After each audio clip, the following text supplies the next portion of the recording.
Hello, Bridget Castelluccio, Grantwood AEA, Digital Tip and Trick. Are you wanting to save some time when working in your Google Calendar? Let's explore keyboard shortcuts to quickly navigate to certain pages and also utilize the search feature to locate past and current and future events. Let's take a look. Let's get started by first enabling our keyboard shortcuts.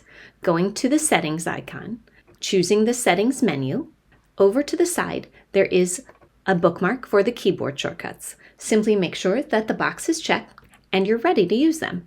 But you may be wondering, what are those shortcuts? Check out the notes from this video for a link to a printable copy. Here are some fast ones though. If I want to do D, I immediately go to day view. I can do the W and I'm back to the week, or here is M, the month view. There's also some other things. R is a reset. I tend to like the week view. You can also do changes to your calendar or modify events. If I do a C, I immediately will get where I can add a new event. One quick way to really move fast and efficiently in your Google Calendar. Another way to be able to see past, current, and future events is through the search. Now, when you first pull it up, you just have a simple search, but using that drop down, there are many different filter choices to be able to use. You can search active calendars or other calendars that you might also be using. You can search keywords, a participant or an organizer, even a location room, or keywords that you do not want to have in an event.